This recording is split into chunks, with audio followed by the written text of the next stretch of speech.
Dear Dr. Thomas, I am writing the American Psychic Association to introduce you to my partner, the Midwest mentalist Eli Frankle. Dr. Thomas, the man is a phenomenon, I tell you. Just using the powers of his mind, Eli Frankle can stop the movement of objects in motion.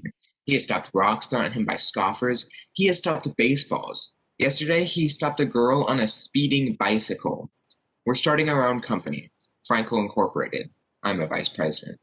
We're going to sell comic books of Eli's life and exploits, t-shirts, trading cards, buttons, Eli Frankle's favorite recipes, even an Eli Frankle doll. We would appreciate an endorsement of Eli's mental powers from your organization. In close, please find a Polaroid shot of Eli stopping a brick his landlady threw at him. Sincerely yours, Salvatore Panza. P.S. Send me your size. I'll send you a t-shirt. Dear Mr. Panza, the American Psychic Association here in Buffalo needs repeated and verifiable demonstrations of paranormal ability before it would endorse anyone. These baseballs and rocks you claim Mr. Frankle stopped with his mental ability to control matter could have stopped or dropped from a diminution of momentum, and the young lady on the bicycle could have stopped of her own volition as to not injure Mr. Frankle. Eli Frankle's work needs more controlled experimentation and credible witnesses. Sincerely, Dr. Thomas T. Thomas, President of American Psychic Association. P.S. I wear media. I realize how you have to be skeptical. Otherwise, everyone in the world will claim powers he doesn't have. Eli Frankle says he will stop an automobile at random on one of Indianapolis's busiest streets. We'll have witnesses. P.S. Your t-shirt is in the mail. And in reviewing the press clippings and the eyewitnesses' accounts you sent of Eli Frankle stopping a moving car, our panel of experts, I'm sorry to relate, is still not convinced of the paranormal abilities of your partner. For instance, we made several calls in a telephone investigation of your witnesses. The grocery boy, Pee Wee Watkins, only 13 years old, and the older fellow, Mr. McLeod, has cataracts, and the woman, Gilda Gildick, who swore she saw Eli Frankle stand out in traffic and stop the car dead in its tracks, also swears that she was an usher in the theater the night Lincoln was shot, even though she's only 51 years of age. In addition, the driver of the car, Fred Redmond, broke his nose on the steering wheel, indicating a sudden slamming down of the brakes to avoid hitting Mr. Frankle, rather than a smooth mental slowing and stopping of the vehicle by your partner. In response to your P.S., t-shirt never arrived. You can understand that Eli Frankle is upset, Dr. Thomas. After reading your letter, he got moody. Later on, he got all red in the face. What frustration! What suffering great men endure! He stopped a couple of kids on skateboards and jumped in front of it and stopped a Volkswagen just to work off anger. But that wasn't enough. He went out to the turnpike, raised his arms, closed his eyes, tensed his torso, and stopped a Greyhound bus headed for Minneapolis. Everyone on the bus was amazed and dumbfounded. Newspaper people came. Eli Frankle stopped a Greyhound bus with nothing more than the sheer power of his will. How magnificent! How I love the man.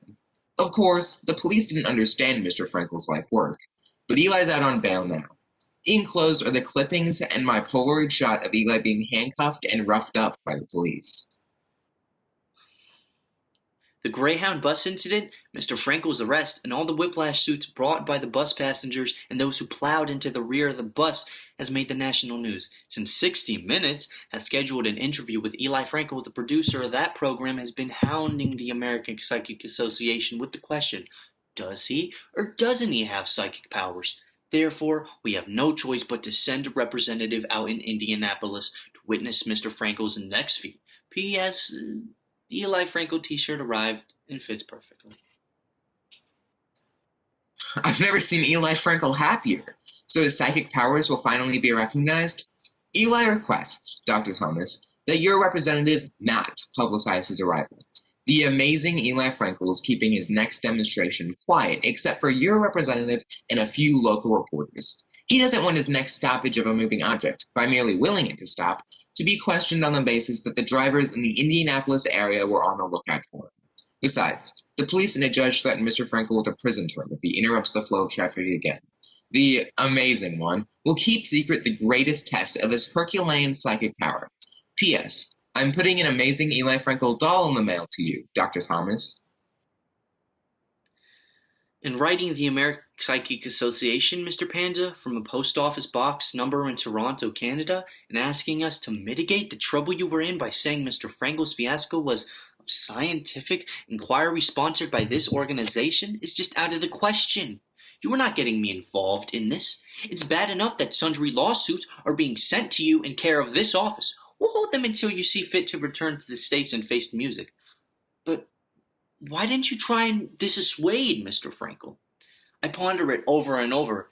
If he was a mentalist, why couldn't he bend a spoon or break a dish? What made Eli Frankle think he could stop a 137-car locomotive traveling at 120 miles an hour through the night? What, Mr. Panza, could have been coursing through his mind? Our representative, Henderson, reported to me that Eli Frankle heard the speeding train, smiled, strutted onto the forbidden Amtrak rails, raised his arm, lowered his head without a hint of doubt or even a tremor in his fingers. How does a man become so self-assured and so self-possessed?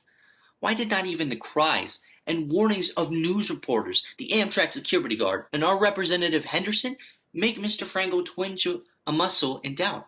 Why?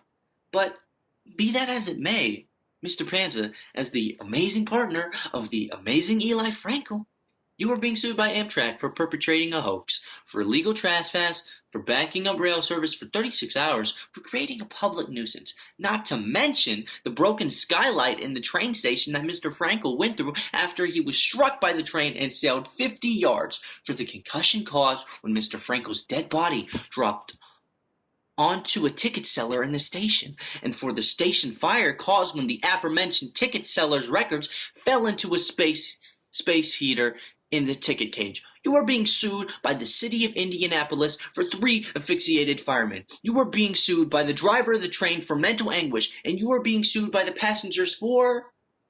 But why go on? The Indianapolis police have subpoenaed all of our correspondence with you for the inquest.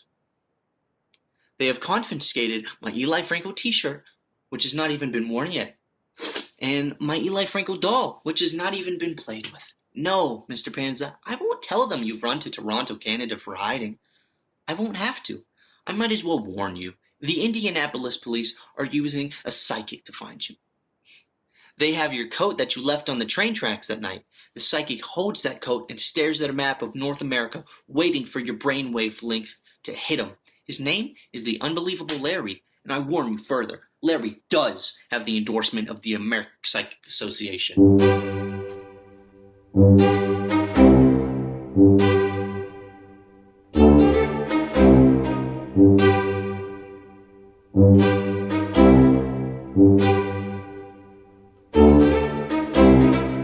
The 7 Ages of Man in Pharmacy Shopping List. First age. Pabwam, Pampers, Perigori, Whale Pink Baby Vitamins, St. Joseph Baby Aspirins, Formula, Swain Pails. Second age. Ballpoint pen, large chips, comic book, washable tattoo, pretzels, Mars bar, copybook, baseball cards, 2-quart water gun, bubble pipe, Hershey Kisses, Kool-Aid, candy that explodes in your mouth, wax lips, a pack of fake vomit. Third age.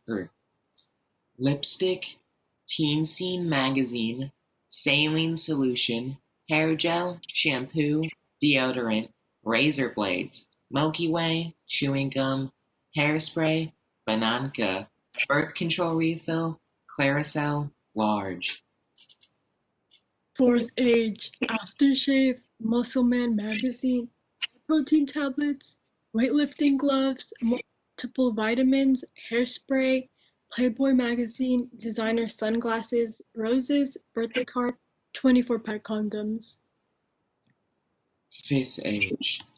Eyeshadow, lipstick, eyebrow pencil, rouge, skin softener, hairbrush, written A cream, Mother's Day card, multiple vitamins, vitamin C, vitamin E, Maalox, Mud Pack, Harlequin novel. Sixth age. Sun visor, minoxidil prescription, sunscreen, suppositories, Metamucil, anti-cholesterol prescription, multiple vitamins, multiple minerals, sugarless gum, vitamin B12, vitamin E, vitamin C, potassium supplements, calcium supplements, iron supplements, fish oil capsules, penthouse magazine, low sodium mineral water, 6-pack condoms. 7th age. Hook to hang Jesus over the bed. Pampers, Vaseline, strained pears. Hook to hang Jesus over the bed. Salt-free, sugar-free, wheat-free, fat-free cookies. Get what's it called? You stick up your backside for hemorrhoids. Second aisle. Magnifying glass, new cane, Kleenex, spring water. A very nice birthday card for sweet little, what's his name? Your grandson. Sugarless milk of magnesia, mineralized, low sodium, sugar-free, cherry jello. The crap to hold dentures in. What's that crap called? Ask druggist. Hook for Jesus, Reader's Digest, eye drops, arthritis medicine, heart medicine, lung inhaler, blood pressure medicine, eardrops, nitroglycerin tablets, stomach medicine. Damn it! Just renew all 16 prescriptions so you don't forget any. And don't forget the hook to hang the picture of Jesus over the bed.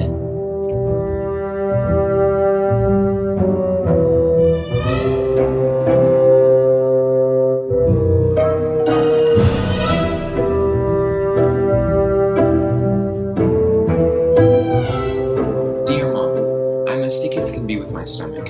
I'm not used to being at sea this long. It's very cramped on the transport ship. They think because they show us movies and have ping pong and billiards and touch football games on deck, we'll be all charged up and happy.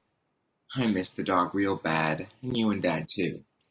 Give Ginger an extra dog gimme for me. From somewhere in the Persian Gulf, I can't say where because I don't really know where, I sign off now. Your loving son, Dwight. Dear Dwight, when I read your letter that you were seasick, I got sick myself. I couldn't keep the darn thing down.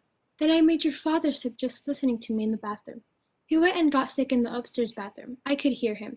It made me sick all over again. I can't sleep over this Persian Gulf thing either. Since you shipped out, I sit up like a hoot owl praying the war ends before anyone gets hurt. Trust in our Lord, son. Dad and I love you dearly. Mother. We made camp somewhere in the desert. Can't say where because I don't really know. All we do is clean our rifles and go through maneuvers. At night, we sit and argue football and listen to Slim players harmonica. It's really boring. There's no movies here. No PX. You can't even get a beer. It's torture.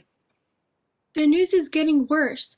I had your father tie a fresh yellow ribbon on the 6:30 news. Smiling diplomats in blue suits are saying they will blast each other to kingdom come. Son, don't volunteer for anything, your father told me to write. I'm sending you a sweater and your favorite chocolate fudge. You should have gone to Canada like they did during Vietnam. The fudge was scrumptious. I hid it in my tent so the guys wouldn't wolf it down. All we do is sit and eat. I've gained 5 pounds. Mom, I can't wear a red sweater here. All my clothes are desert camouflage. My sergeant made me bury the sweater. Pulled a muscle in my back digging. I'm still not sleeping. I'm so worried about your back now. See the captain, Dwight. Since you're a casualty, tell them you want to come home. You buried your sweater and you got hurt. You did your part. Let soldiers who are not wounded as you carry on.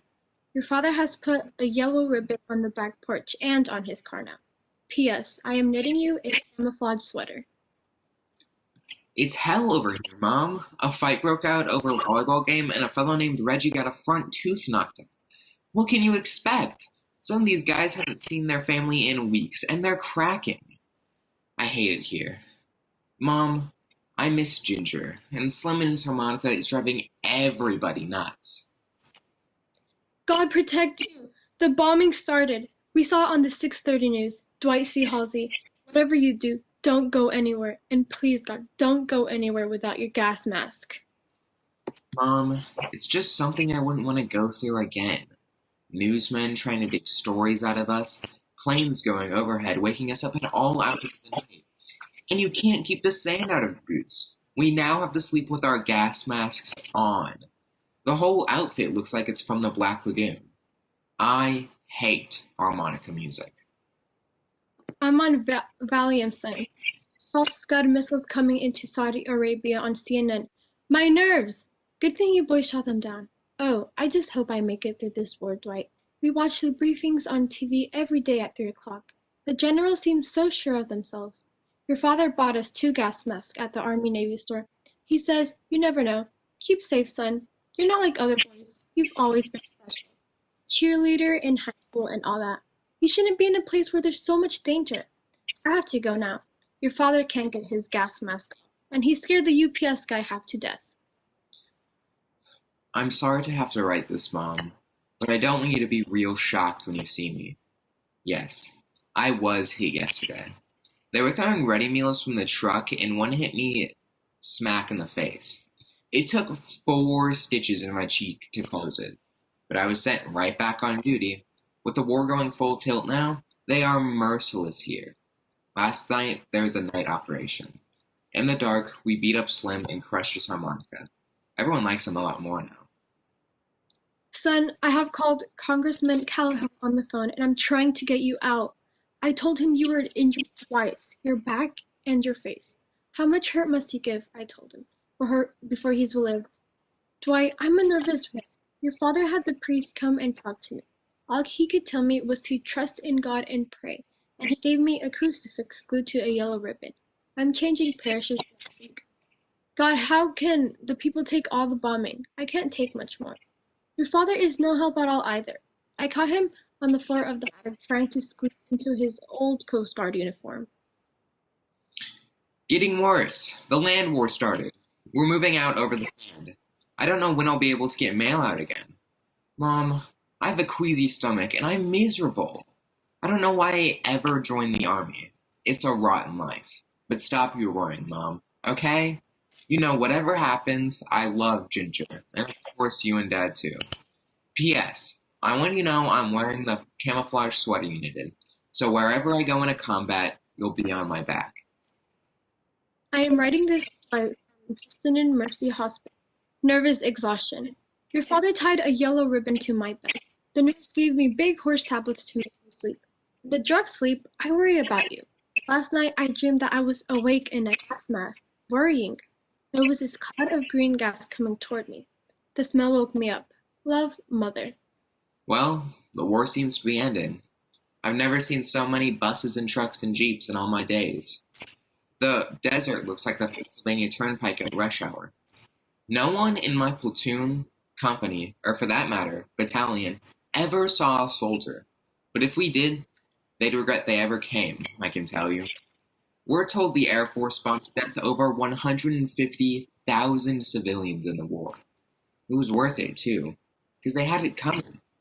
The captain told us we'll be able to wear a special ribbon showing that we fought here. It feels real good to win, Mom. It wasn't easy, but then, like Dad always says, nothing worth doing is. We did it for all you people back home whose way of life was in danger. We did it for all the neighbors and neighborhoods back there. And for God, too, Mom. That's what America's all about, I guess. And I made a gigantic yellow ribbon for the front door and bought a dozen flags for all the windows in the house. Your father tied a yellow ribbon to the doghouse. I have a flag pin on my coat, and your father wears his old Coast Guard jacket everywhere. He tore the pants trying to get them on. Oh, I'm so happy the war is over. I tell everyone how bravely you fought. Concord, Lexington, Gettysburg, Iwo Jima, and now Dwight C. Halsey in the Middle East, my son. The hero. Living history, Dwight, that's what you are. I guess this war has made us all a little stronger. We've had the steely taste of combat in our mouth, and now we're a whole people. You fought so well. They're planning a big parade when you boys get back here. Listen to this. Since you're the only soldier in your reserve outfit to be wounded, Congressman Callowhill set it up. When I told him about your chief, you're to ride in an open convertible with Mayor Denton. We're so proud, Dwight. I get chills when I see flags wave and hear the national anthem. I'm so proud I can't sleep. I just sit up all night being proud. Well done, soldier. Well done, son. Now we must pray for all those people killed in the bombing and give thanks that all the killing is at an end. See you soon. Love, Mother.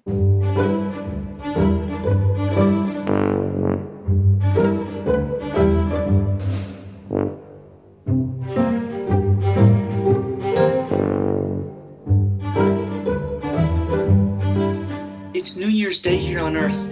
Yup, January 1st, 2895. I wait eagerly for every contact you beam down here. I hope I'm coming in clearly. I know how often you have interference on your. These 18 months alone have been a real trial for me. I suppose an astronaut's wife has to be a patient person. I realize that you're light years away from me on that godforsaken planet of Dwarf. But this separation bothers me because our son was born while you were away. Brewster, the baby walks now and smiles when he sees your image talking on the postal screen. I had him tested on Saturday. He'll excel in math and science and be an average verbalizer. He'll be an extrovert like his father, his blood type is B, and his college grade point average will be a 3.52. I love you, Brewster. Signing off now. Emily. Emily, hi. The weather on Uarf is humid, and there is always some disturbance on the streets. The Uarfians hate us and don't understand that we're here to help them improve their lot.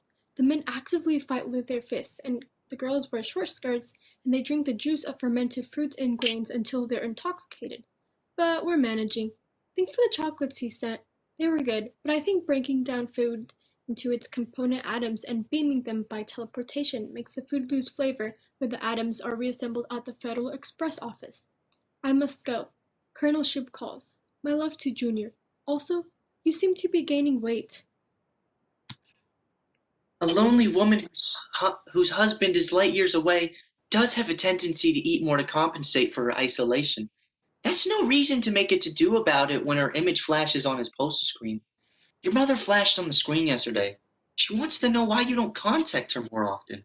Frankly, Brewster, I'm tired of listening to the old heartbeat complain to me. I hardly get contacts from you myself. I'm thrilled she's going to Saturn for 2 weeks with her bridge club.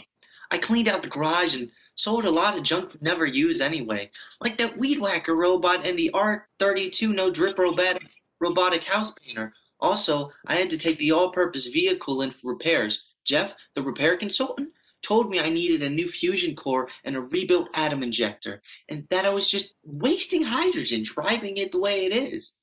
I think these mechanics are such rip-offs, Brewster. I'm not having it fixed. I'm just gonna fly by shoulder rocket until you come home and fix the all-purpose yourself. The traffic here in New York is worse than ever, though. It's so bad that it now takes over 2 minutes to get from Long Island to 42nd Street. Hi, Emily. Listen. News. Colonel Shoup is pressing me to sign on for another 3-year term. I know you won't like that, but it does mean promotion to captain for me and more spending points in the bank for you. Since I've mastered the Uarfian language, the colonel needs me. When he's out alone, he still uses a Brillet's book to get a bite to eat and find his way back to base. I know this other term would present a hardship for all of us, but I promise I'll make it up to you and Junior. After I'm captain, I'll take leave and we'll go on a grand tour of the Milky Way. It's not that expensive. They have economy packages now. Gotta go. Razzo Furo. That's talk to you later in Uarfian. Another 3 years? Junior will be 6 by the time you finish this tour in another 3 years. I don't give a damn what Colonel Shoup thinks. I don't give a damn about any grand tour of the Milky Way. You know that teleportation gives me hives when my atoms are reassembled. Brewster, I want you to turn it down and ask for duty on the moon where you can come home for supper every night like a normal human being. I told your mother about this. She'll be flashing your screen to raise hell right after I get off. And for once in the old bag's life, she is right, Brewster. Your mom is an 142-year-old woman. How many years has the poor thing got left? Suppose something happens to her again and they can't resurrect her. How would you feel? To hell with the Uarfians. Let somebody else go out there and work with the primitive third world planets. Brewster, I'm your wife. Emily, why must you be so difficult? My career, Emily. Well, if it's all that important, I want to come there and be with you. You wouldn't like Europe, honey, I guarantee it. With a double sun, it's hot all the time. Medical care is expensive and poor. They can't even resurrect someone who dies. The food has to be sliced or cut and cooked. The television system only gets 164 channels. And you have to keep clean here by actually bathing for lack of irradiation chambers. I don't care. I'll rough it. I thought traveling by teleportation gives you hives. Brewster, Junior and I are coming. We're having our passports implanted in our forearms tomorrow. Because this is a hardship post, I'm going to say no, dear. Brewster, what's her name? What are you talking about? Even light years away, a woman knows. Me? Me and a Eurorphian? Me? Who is she? I demand to know. There's no woman. Look, Emily, I can see you've been alone too long. Why don't you get out more? Go to a fantasy station and spend a mind day with some famous person. Someone who turns you on.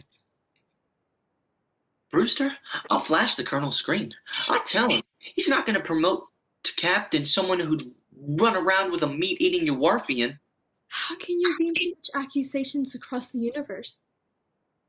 Because I can see it on the poster screen. You've lost weight. You're imagining.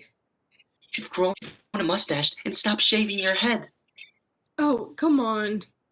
You smile all the time on screen when you should be as miserable as I am. I'll contact your mother, Brewster. Her name's Kawana, all right? Kawana. Yeah. I'm glad you came out and told me. How could you touch one of those people? They still get colds and bathe in water every day, or they smell. They eat unsynthesized food that I hear they pick from trees. Brewster, they even cook animals. Ugh. How? How? I'm sorry, Emily. I am.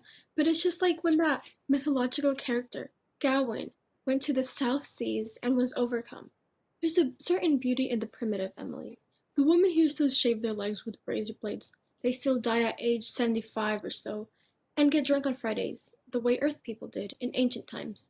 They drive little noise gasoline power cars, and they like to park late in the day and watch the double sunset. And they have actual meat centers where you can park your car and get cooked meat between two pieces of bread. Yes, I confess, I've been eating grilled chopped animal parts myself. I'm sorry. They've made a subhuman out of you. There's only one thing to do. Emily, why? Why? Why did you tell my mother? And why in the name of God did you let her teleport all the way here to Europe? A woman her age? I hope you're happy, Emily. My mother's never in her life lived without robots to care for her. I hope you're happy. Let's say I'm satisfied. The problems you created. My mother's in jail here. Yes, a jail. A little cell with bars just like in the fairy tale books we read as kids. In jail because they don't have embolization implants on Yoraf. My mother started a fight with Kawana's family. She slapped Kawana's father when he tried to serve her cooked meat. He then kicked her shins. Mother grabbed a knife. Kawana threw Mother across the room. Then I twisted Kawana's arm back because she was calling the police. Kawana's mother hit me over the head with a pot. We were all on the evening news. And I haven't been once. Now Colonel Shoup found out about Kawana and I'm being sent back to Earth. You satisfied? Huh? Are you? I said I was 2 days ago. There goes my captaincy. I'm being broken down into atoms on Friday and teleported back. At least for 1 year, Brewster. Your atoms will be faithful and out of trouble. It'll be a long year, but it'll be pleasant. Your mother locked up in another galaxy, and you're coming home. I'll have the house recoded and put a new kaleidoscope window. You'll be safe here, Brewster. This is home. You'll come back to civilization where you can't cheat on your wife. Because you know the marital compatibility implant is operative here and administers electroaversion shocks every time you try it with another woman. I forgive you, Brewster, because I sincerely believe that you fell into the hands of primitives who drive polluting gasoline-powered vehicles, who eat cooked animals, and get drunk on Fridays.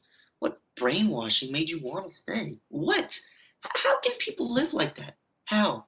How, Brewster? Anyway, have a nice trip back to the modern world where we live like human beings.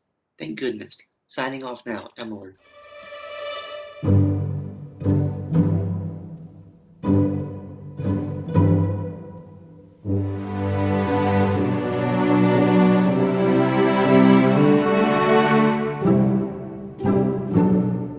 Prince Siegfried Winterberg, Germany. Stop.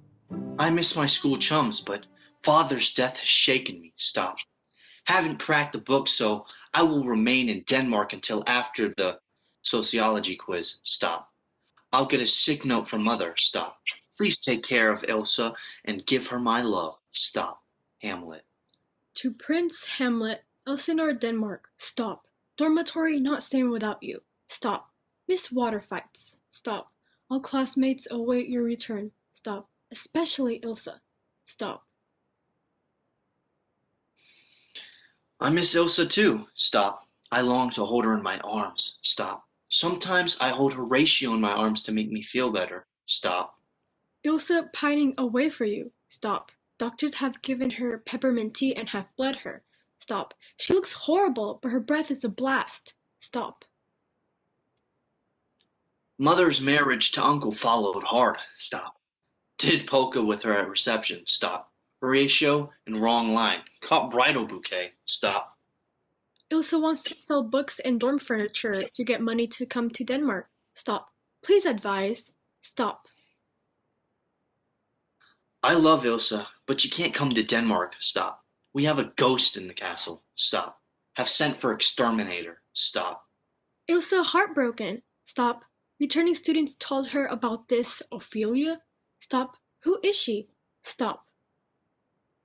Ophelia pliable, therefore I plied her. Stop. Nothing serious. Stop. Ghost turns out to be father. Stop. I must keep this secret or insurance money goes back. Stop. Father has found part-time job for me. Stop. I'm to avenge his murder. Stop. Details later. Stop. Exams on Thursday. Stop. Have you finished the take-home in philosophy? Stop. Can't you avenge after midterms? Stop. Can you get life experience credit for avenging father's death? Stop. Can't be coherent now. Stop. Am feigning madness. Stop. Walking around with one pants down can be fun. Stop. Screw midterms. Stop. I put angel hair down Horatio's back. Stop. Mercy dotes and dozy dotes and little and ivy. Stop. Rosencrantz and Guildenstern finished exams early. Stop. Are coming to Denmark? Stop. Ilsa and I worry about you. Stop. What is Mercy dotes? What's to become of your grade point average? Stop. Beyond grade point average now. Stop. Traveling players arrived. Stop. I won Drama Critics Award for The Murder of Gonzago, even though I only wrote 16 lines. Stop. Was just the thing to catch the king. Stop. Mine uncle is the murderer. Stop. Waiting to catch him in sin before avenging. Stop. Won't take long. Stop. Sin is strutting all over Elsinore in high heels. Stop. Ilsa still upset. Stop. Drinking heavily. Stop. Story still rampant about Ophelia. Stop. Whatever you do, don't forget condoms. Stop. Polonius dead. Stop. My mistake. Stop. Ghost raising hell. Stop. Am leaving for England with Rosencrantz and Guildenstern. Stop. Why are me in London? Stop. To be or not to be? Stop. That is the question. Stop. Details later in soliloquy. Stop. Summer school starting. Stop. You should be in beginning math instead of killing girlfriend's father. Stop. Are you visiting brothels in London? Stop. Best to Rosencrantz and Guildenstern. Stop. I had Rosencrantz and Guildenstern killed. Stop. Will explain in a show and tell when I return to school. Stop. Wire me back in Denmark. Stop. This is a tragedy. Stop. Guildenstern, our star goalie. Stop. Rosencrantz did all your term papers. Stop. Both owed me money. Darn it. Stop. Alas. Stop. Found poor Yorick's head. Stop. Where are his jibes and his gambols now? Stop. Where are his clothes and the rest of his body? Stop. Tell Ilsa good news. Stop. Ophelia's dead. Stop. Killed self. Stop. I enter and exit trying to remember all these accursed lines. Stop. Ilsa's still beside herself. Stop. Keeps pushing herself off bench. Stop. Worries about you. Stop. Heard later he's Polonius' son going to kill you. Stop. If true, can I have your drafting board, your lavender doublet, and laundry stuff? Stop. Duel on Wednesday. Stop. Am learning defense. Stop. Fee on it? Oh, fee. Stop. Just getting C's. Stop. Resorting to cheating. Stop. Had sword made longer. Stop. Have hidden pistol. Stop. Have garlic breath. Stop. We are praying. Stop. I'm calming Ilsa, but it's taking a lot out of me. Stop. Our best in duel with Laertes. Stop. Don't forget athletic supporter and cup. Stop. Scared. Stop. Can't say lines and fence. Stop. Horatio prompting no help. Stop. I'm getting understudy to fight Laertes. Stop. Told him pistol and garlic. Stop. I'm returning to Wittenberg. Stop. Returning to Wittenberg, bad idea. Stop. Ilsa pregnant with my child. Stop. Only thing that would calm her down. Stop. Baby shower on Sunday. Stop. Sorry. All for the best. Stop. You know it was always Horatio and me anyway. Since first I saw him in tights. Stop. Yes, we're out of the closet. Stop. Laertes shot in sword fight. Stop. Understudy poisoned in sword fight. Stop. Mother and uncle also poisoned. Hemlock wine. Stop. Am drinking nothing but Evian. Stop. Cast now too small to continue storyline, even though up for Tony. Stop. Play over. Stop. Elsinore now a shopping mall. Stop. Horatio and I are opening H&A Art Gallery. All modern 15th century pieces. Stop. Tea room in rear. Stop. If you're ever in Denmark, you must stop. Stop. If you're sending anything, we need towels and washcloths. Light purple. Stop. Hamlet, Queen of Denmark.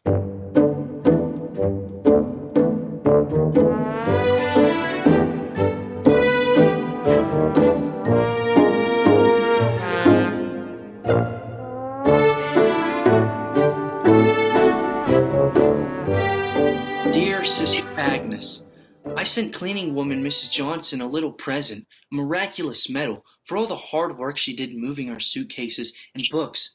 I hope there are no hard feelings on your part, because I asked Mother Margaret to allow me to switch rooms with you. Your feathers seemed a bit ruffled over the whole thing, and last night at supper you were so cool. I just wanted another room for a change in my life. I'd hoped you'd understand. God bless you, Sister Mary Friar. Dear Sister Mary, for the 40 years that I have known you, you've been looking to change rooms. But Mother Margaret always said no, and before her, Mother Joan Peck, rest in peace, always refused. But now, just because your brother-in-law died and left the order that trust fund, Mother Margaret has been kissing your feet. Yes, I am quite perturbed that I, an old woman, had to give up my room of 26 years to satisfy your absurd whim, Sister Agnes Henny. Therefore, I really don't understand your pique. Our rooms are exactly the same dimension and color, are on the same floor and on the same side of the corridor, and have the same view out the window of the back of the grade school boiler room. Then why, in the name of the Heavenly Father, did you make me switch rooms? Dear Sister Agnes, I wish you'd talk to me at supper. And why do you need me in your conversation? Isn't it enough that Mother Margaret fawns all over you? And people say money means nothing in a convent. Everybody in the convent knows you're giving me the silent treatment. For the adventure of it, I always just wanted a change of room. Is that a mortal sin? I'm not adjusted 100% in your room either, but in time. You must be made of wood. The pains in my back and shoulders are getting worse from this bed. When a person gets used to a bed, it's like an old friend. I don't care how much influence you have over her. I am going to Mother Margaret about this if I don't get my bed back this week. Sister Agnes, everyone at meals can hear us not talking. Slipping notes under each other's doors is childish. I tried to speak to you at breakfast, and you got up and moved to another spot at the table next to that big horse Sister Magda, whom I know you despise. The other sisters are all talking about us. All right, I'll exchange beds with you, if you will exchange bureaus with me also. I spent all summer refinishing that piece. It was brute work, and Sister Rita Fowler told me she saw a water glass on top of it with no napkin or coaster underneath. I'll go along with the bargain, sister, of the bed and bureau exchange if you'll, in addition, include the picture of St. Peter's crucifixion that hangs on the south wall. That picture always brought me so many peaceful moments. You can have back the one in here of the martyrdom of St. Sebastian. As I write this note, I'm looking around the room and I'm thinking, before we have Mrs. Johnson move the beds and bureaus and pictures, we'd better discuss the phones.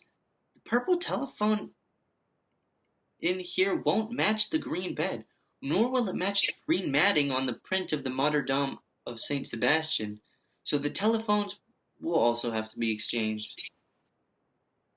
Dear Sister Mary, if you change the telephone, I insist on having the mother of pearl crucifix that hangs over the bed. For 26 years, it was the only God I knew. I'd be happy to get my old wooden cross back. I've never been comfortable with the mother of pearl crucifix with the figure of Jesus made out of tiny seashells. I do hope you don't mind that I told Mrs. Johnson that while she was in the process of rearranging rooms, that she also exchanged the chairs. The one you left behind here creaks when you sit on it. I am very sensitive to noise. Obviously, that blasted creaking didn't bother you. Then I'm telling Mrs. Johnson I want the new draperies. The ceiling fixture. The rug! The cedar chest. The large trunk. The pink shower curtain. My bath mat. The bookcase. The doorstop. And you call Mrs. Johnson this time. Dear Sister Agnes, only God Almighty could understand you. I've done everything you asked. There's nothing more to move. Everything that was in your room is back, including the 2 roach motels you had in the bathroom. Everything that was in my room is back in here. I thought I'd be much more relaxed now. I thought you would too. Yet, you still won't say a word to me. And it's not my fault that Mrs. Johnson's disc slipped while moving our bureaus. This moving of furniture was all your idea. Dear Sister Mary, during all of this, I never said that I would speak to you again. I will never forgive you for taking my room so high-handedly. Never. And it is your fault that Mrs. Johnson slipped her disc and quit her job here. I pray daily for Mrs. Johnson's disc and for God to forgive you. Dear Sister Agnes, it's going on 2 months of this silence, and I really can't take any more. We used to talk and watch the news and the Catholic channel together. 2 religious shouldn't live like this, passing notes. It's unhealthful to the spirit. We are a religious community, sister. We're older, and we should be an example to the younger nuns. You took a vow of poverty, remember? A room is a mere material thing, and should mean nothing to you but a place of sleep or to contemplate our Lord. In that spirit, and with Christ's love coming up in me, I'm asking Mother Combs to allow us to move back into our original rooms. No, I refuse. I refuse to part with my room a second time. It's not your room. It is now. It looks just like my room. And if Mother Margaret pressures me, I'll write to the head of the order in Seattle. You are being nothing but stubborn, Sister Agnes. That's all you're being. I want my old room back. I can't sleep in this room anymore. You've done this to me. You have, because you never really let go of this room. I keep thinking of it as yours. I'm not comfortable in it now. Dear Sister Mary, you are, excuse me, a pain in the butt. Even though I've known you for 40 years, I will never speak or write to you ever again. I swear. Amen. This is my last message, and goodbye to you, Sister Agnes. I cannot live on the same floor with a woman as hard-hearted as you. Consequently, I've asked Mother Margaret, and she's agreed to transfer me to the first floor. I'm going to ask Sister Maureen Wishbine to switch with me. That poor soul has been in that first floor room for 42 years, so I definitely know she'll appreciate the adventure of something different. you.